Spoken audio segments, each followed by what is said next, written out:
ক্যাম্পাসে এখন একটা প্রতিযোগিতা হচ্ছে, ভালো কাজের প্রতিযোগিতা, ব্যক্তি পর্যায়ে প্রতিযোগিতা হচ্ছে, একই সাথে সংগঠনগুলো প্রতিযোগিতা করছে। ছাত্র শিবিরের উদ্যোগে প্রতিদিন ইফতারি করানো হচ্ছে 1500 থেকে 2000 স্টুডেন্টদেরকে।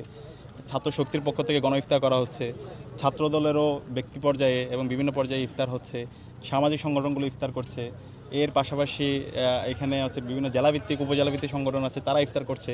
মানে একটা উৎসবমুখর পরিবেশ। এই উৎসবমুখর পরিবেশ রমজান আমরা আগে দেখতে পাইনি। এই জুলাই বিপ্লবে শহীদের আত্মত্যাগের মাধ্যমে আজকে চমৎকার একটা আমরা বাংলাদেশ পেয়েছি, গণতান্ত্রিক একটা ক্যাম্পাস পেয়েছি।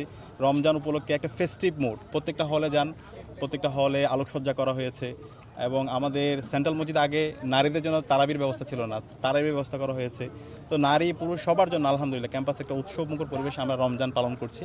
তো সেই কারণে আমি একদম পবিত্র মুহূর্তে, সেহরির মুহূর্তে আমরা আল্লাহর কাছে দোয়া করছি শহীদ আবু সাঈদ, শহীদ ওয়াসিম, শহীদ আলী রায়হান, শহীদ শান্ত, শহীদ উসমান হাদি ভাইদের জন্য, যাদের আত্মত্যাগের মাধ্যমে আজকে আমরা চমৎকার একটা বাংলাদেশ পেয়েছি, একটা গণতান্ত্রিক ক্যাম্পাস পেয়েছি, ডাকসু পেয়েছি।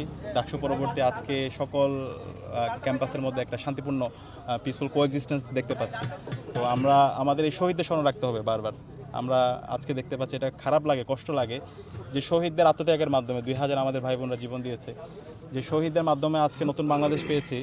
আজকে নির্বাচন পরবর্তী একটা দলের যারা সরকারে গিয়েছে তাদের অ্যাক্টিভিটি দেখে মনে হয় যে এই শহীদরা কিছুই না, তারা জুলাইকে ধারণ করে না, তারা জুলাইকে বৃদ্ধাঙ্গুলি দেখাচ্ছে। এখন পর্যন্ত তাদের যতগুলো অ্যাক্টিভিটি দেখেছি, তারা গণভোটের রায়কে অস্বীকার করে, এবং তারা যেই হাসিনা এবং তার দোসররা গত 16 বছরে বাংলাদেশকে একটা নরক রাজ্যে পরিণত করেছিল, কে দেখতে পেয়েছে। এটার মাধ্যমে বাংলাদেশের ছাত্র রাজনীতিকে ছোট করা হচ্ছে। আমরা জুলাই বিপ্লব পরবর্তী ছাত্র রাজনীতির আমূল পরিবর্তন চেয়েছি। আমরা বলেছিলাম ছাত্র রাজনীতি হবে এটা মার্কেট প্লেস অফ আইডিয়াস। আমরা শিক্ষার্থীদের কাছে নতুন নতুন আইডিয়াস নিয়ে যাব। ছাত্র রাজনীতি হবে মেরিটোক্রেসির ভিত্তিতে, মেধার ভিত্তিতে। কিন্তু আমরা দেখতে পাচ্ছি সে আগের ফেসিবাদী রাজনীতি, এই যে নেতার পিছনে প্রোটোকল দেওয়া, ভাইয়ের পিছনে রাজনীতি করা, গাড়ির পিছনে দৌড়ানো, এইটা দেখতে আমাদের মানে এটা পুরো জাতিকে অনেক বেশি লজ্জিত করে। তো আমরা ভাইকে অনুরোধ করবো, উনি আমাদের বড় ভাই, আমাদের দীর্ঘদিনের সহযোদ্ধা, একজন মজলুম ছিলেন। আমরা ওনাকে অনুরোধ করবো এই ধরনের রাজনীতি আপনারা অ্যাভয়েড করেন। এই ধরনের রাজনীতির মাধ্যমে আপনাদের যে মর্যাদা এবং ছাত্র রাজনীতির যে নতুন ধারার যে রাজনীতি শুরু হয়েছে, এই রাজনীতিগুলো এর মাধ্যমে সবাই এই রাজনীতিগুলোকে হাস্যরসাত্মক পর্যায়ে চলে যাচ্ছে, এবং এর মাধ্যমে আপনাদের পজিশনটা দিনে দিনে ছোট হচ্ছে এবং ছাত্ররা এটাকে গ্রহণ করছে না। তা আমরা আশা করব আপনারা আপনাদের রাজনীতির রিফর্ম করেন।